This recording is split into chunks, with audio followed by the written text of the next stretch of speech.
Olá, nação azulina, sejam bem-vindos a mais um vídeo aqui do Chaves Remista para a gente conversar com vocês a respeito das atualizações do mercado da bola do Clube do Remo. Tem acertos indo para a fase de encaminhamento, principalmente em relação a um volante vindo do Sport.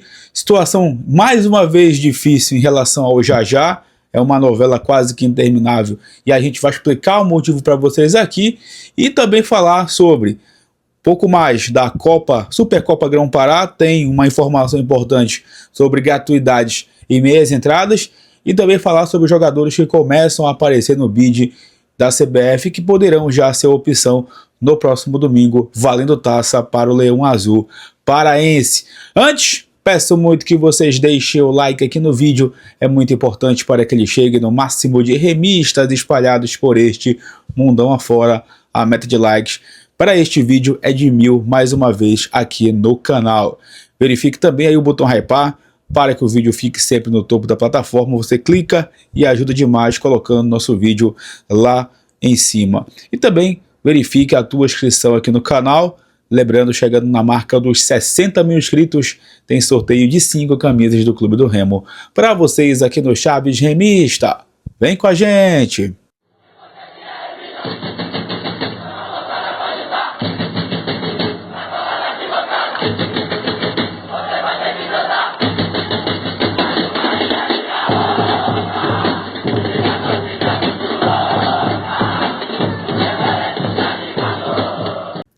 Bom, galera, já quero iniciar esse vídeo falando da questão jurídica aqui com vocês, né? O departamento jurídico se manifestou aí através de twitters de jornalistas aqui da nossa imprensa falando sobre a grande possibilidade realmente do Remo ter torcedor no jogo contra a equipe do Mirassol. Inclusive, o Remo ainda não está com a sua punição publicada lá no STJD e aguarda justamente essa publicação para entrar com um efeito suspensivo e ter esse público no jogo contra o Mirassol no dia 4 de fevereiro no Mangueirão. Então, muito provavelmente, pessoal, nós teremos casa cheia no primeiro jogo do Leão Azul em Belém, na Série A. Não tem essa de ser o Mirassol, de não ser atração. Não caia nesse papo furado, porque é Série A, galera. E todo mundo sabe a ânsia do torcedor remista, a ânsia do Fenômeno Azul de ver o Remo jogando numa Série A depois de 32 anos, principalmente aqui em Belém. Então não caia nessas falácias aí de dizer que jogo X, que jogo Y são menos, né, acessíveis ou são menos atrativos. O que pode acontecer, e você já sabe, já falei para vocês aqui no canal, é a questão envolvendo ali, né, os shows no Mangueirão, e com isso os jogos podem ser transferidos para o Grão-Pará Baianão, tá? Isso pode acontecer realmente com as agendas de shows no Mangueirão. O Mangueirão passou por uma reforma muito grande e a gente sabe que está dividindo aí em relação aos shows e também as partidas, e muitas das vezes as partidas acabam ficando em segundo plano, mesmo com as críticas dos torcedores lá em cima. Então é paciência e aguardar quando as publicações forem atualizadas no site da Confederação Brasileira de Futebol. Só voltando a falar aqui do Baianão, né? Hoje, inclusive, aí teve uma grande repercussão, uma imagem aérea do Baianão, né? Sobre o gramado que estava aparecendo lá já reformado, depois dos reparos que foram feitos, né? Justamente para receber o elenco do Remo após a pré-temporada em Camaragibe, e muitos torcedores mais uma vez se incomodaram com a forma de pintura, com a falta dos cuidados do Baianão, né? Galera querendo que o Baianão seja pintado de azul marinho, enfim. Gente, é uma questão que sinceramente eu já cansei de falar aqui no canal, nas redes sociais, em grupos de WhatsApp, enfim, cara, eu cansei, porque é uma coisa tão básica, sabe? Tão básica você pintar, você cuidar da manutenção, que fica até chato ficar repetindo. Ainda mais em 2026, quando o Remo vai disputar a Série A do Campeonato Brasileiro. Eu acho que o Remo precisa, mais do que nunca, ter a noção de que é a imagem dele que vai ser mostrada para o Brasil todo. Quando aconteceu aquela reportagem da ESPN, que mostraram as dependências do Baianão lá em obras, né? Em estado bem ruim, e depois a gente começou a ver várias obras adiantadas, inauguração na Doca do Leão, aí a gente começou a elogiar. Então, mais uma vez o torcedor, ele usa dessa crítica para falar sobre a estrutura do Baianão, sobre uma falta talvez de pintura no estádio, para demonstrar a sua insatisfação, a sua incomodação, na verdade, com o estado que dá a nossa casa. Mas isso não é de hoje. Desde quando o Baianão foi reaberto, em 2019, que tem uma certa, né, acomodação, principalmente em relação às arquibancadas das Mercedes, que ninguém consegue tirar isso do papel.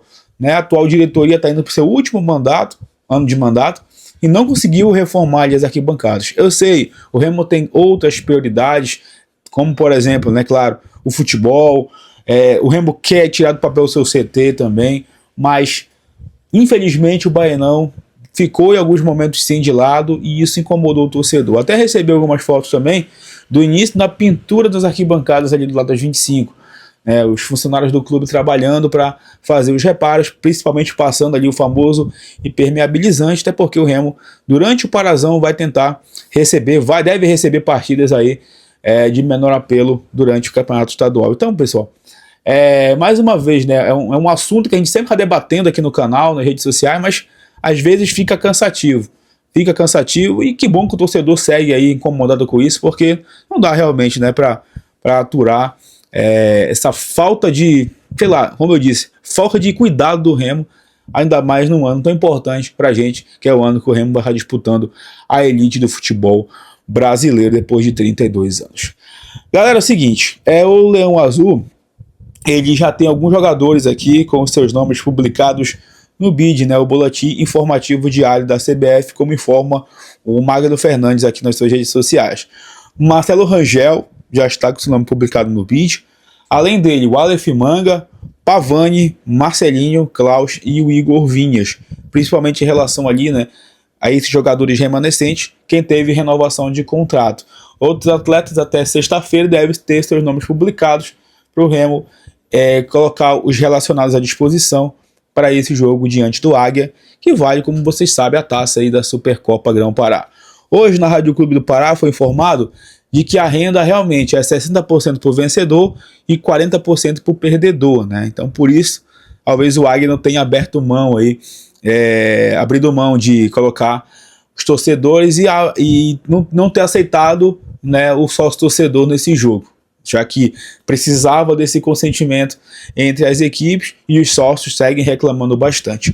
Sobre meia entrada e gratuidade, hoje o Paulo Sérgio Pinto da Rádio Clube também informou de que amanhã a federação deve disponibilizar horário e local para a retirada das meias entradas e também dos ingressos de gratuidade. Mais uma vez, o torcedor vai ter que ir, né, pegar fila para retirar esses ingressos, sendo que o site da Tiquezinho já tem a tecnologia lá para retirar isso tudo de maneira online. Não entendi porque a federação optou em fazer a retirada pessoalmente, né? Vamos aguardar a oficialização, deve sair as informações aí também nas redes sociais da federação, mas hoje Paulo Sérgio Pinto, que é setorista da FPF na Rádio Clube, trouxe essa informação. Nós vamos aguardar aí o desenrolar nos próximos dias, na verdade nas próximas horas, já que o jogo já é no próximo domingo.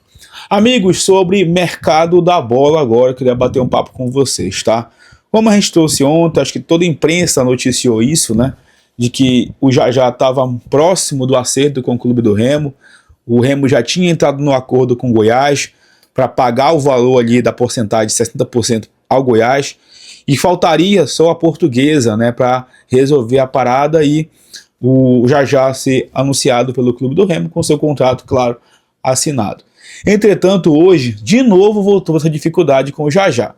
E segundo informações da imprensa aqui do Pará, o Jajá, né, o Goiás no caso, está pedindo agora o valor de 3,5 milhões de reais para liberar o Jajá. E assim, cara, eu já vou trazer minha opinião aqui direta para vocês.